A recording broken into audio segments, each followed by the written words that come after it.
We've got to be able to have honest conversations. So by coming in with these opposing views, guess what happens? We start to engage with each other, and then we find, you know what? Hey, there's another way. That's an even better way to do things. But we wouldn't have got there if we weren't open with one another.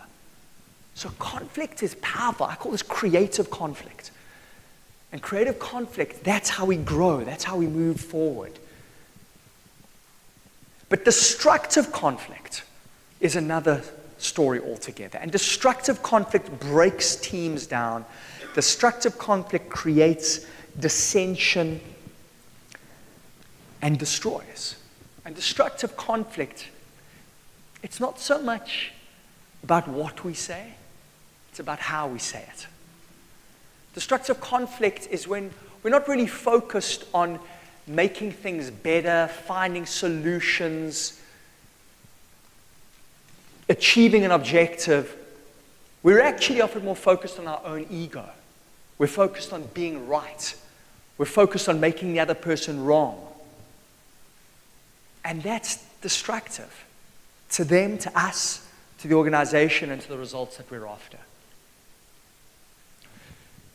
Professor John Gottman is a marriage counselor in the United States, and he can predict divorce with a 94% accuracy. You want to know how? Maybe not. So what he does is he gets you to talk to your partner about something that you disagree about. Now here's what Gottman's found. People who stay married and those who get divorced have the same amount of disagreements. It's how they disagree. So the ones who get divorced will tend to do 4 things, and he calls this the 4 horsemen of divorce. The worst of them is contempt. They'll say things like, you idiot, you jerk, you always say that, you, right, making them bad. People in relationships like these actually have reduced immune systems. They come down with more diseases because it actually affects you physically. And sometimes it's not what they say, it's how they say it. It's the curled lip, it's the rolling eyes, right? In fact, what they say sounds fine. It's okay, we'll do it your way, because we always do it your way, so we'll just do it your way again.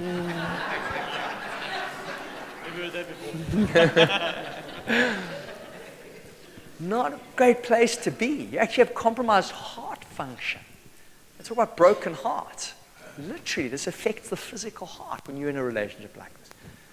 The other thing that they'll do is that these people will do extreme abdication. They never take responsibility. It's always your fault. If my relationship's a mess, it's your fault. Guys, let me be very clear. I've been in some tough relationships. Came out of one pretty recently. And I know the temptation to feel like it's all the other person, but I know this. If I'm in a relationship where there is conflict and difficulty, I am responsible. We are responsible. But I can't focus on we, I can focus on I. I know that if I'm this, I'm responsible. As tempting as it is to eat that marshmallow and blame the other person, we are both responsible here. So people in these, it's always the other person's fault. They're always the one who's wrong. They're the one to be blamed. The other thing is defensiveness. So if the person brings up something, it's like, I didn't do that, I didn't say that, I didn't do that, I didn't say that. They'll never really listen to the person and finally stonewalling. Are you okay? Yeah, I'm fine. Are you okay? I'm fine. Yeah, I said I'm fine. So the ones who stay married, what they will do is they have the same amounts of disagreements. But it's how they disagree. Remember, we can have destructive conflict or creative conflict. So they will say things like, hey, how can we make it better? So they have you statements. The moment you go you, that's like a dagger. That little pointing finger, it's like a dagger. Remember, we don't differentiate well between social threats and physical threats. So literally, you're making me wrong. You idiots. I can't identify with being an asshole. So calling me that, I'm not going to be able to see that, right? So instead of making the person wrong, now you might say, well, but what if like I've really been hurt here? Tell them you've been hurt. Now, I'm hurt right now. So rather focus on what you need and how you feel. We call this nonviolent communication, as in I need to feel your love, or I need to feel this attention, right? Rather than saying, you idiots. You idiots, I'm going to have to fight back. I need to feel, or I'm feeling like you've disregarded me, right? That I can identify with. Because, hey, as long as they're not a psychopath, nobody really wants to hurt someone else unless they feel that they've been hurt. Unless they feel that they've been hurt. And that's what revenge is all about. The amazing thing about revenge, if you think about it, revenge is enforced empathy. That's what I find so amazing. You've hurt me, I want you to feel my hurt. And so I'm going to hurt you back. And that's why one of the best ways to counteract revenge is to acknowledge how you've hurt someone. Then they don't have to hurt you back. Because I can see how much I've hurt you here. I can see how frustrated you are. Right? Then they can hold back. They don't need to punish. Right?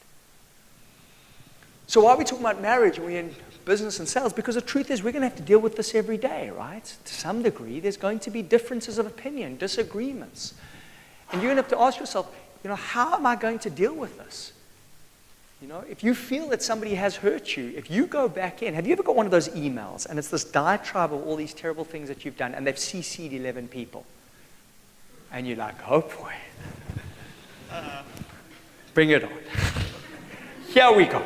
You roll up those sleeves and you pound out a response and you send it and you feel so good for exactly 2.5 minutes until you know it's coming right back at you, right?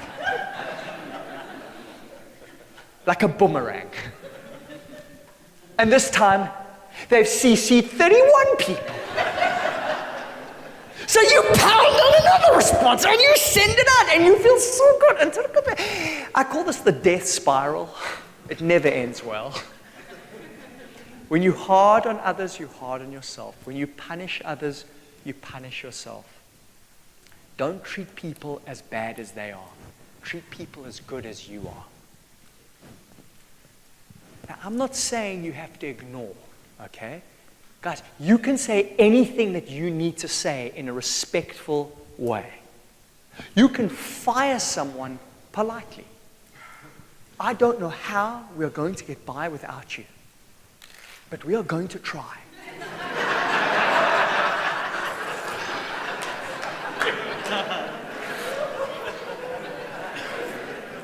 You know those people who tell you to go to hell and you enjoy the ride. But truly, guys, I remember candor. Jack Welch, we've got to be honest. So I'm not saying say what you need to say, but you know the difference in saying something and getting to the point. Have you ever been CC'd on one of those emails? And you know what's going on, right? You know that you are the gladiatorial audience. Right? You're part of the punishment, right? That's what's going on. They are deliberately seeking to hurt the other person. Is that helpful? Right? Hey, what's the best way to win an argument? Don't get into one. You can't win an argument because even when you think you've won, the other person is going, I don't know the answer, but it's out there someone, you arrogant SOB. Now, it's kind of unfortunate that people don't like saying I'm wrong, because if you can never say you're wrong, you can never say you're smarter today than you were yesterday.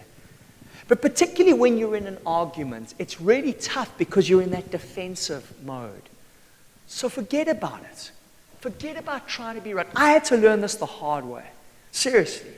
I experienced so much pain trying to be right that this has been one of the most liberating things. Because here's the thing. When you write, guess what had to happen? You had to make someone else wrong. One of the most primitive ways to raise yourself up is to push someone else down. So overrated. You definitely can't be right and be married at the same time.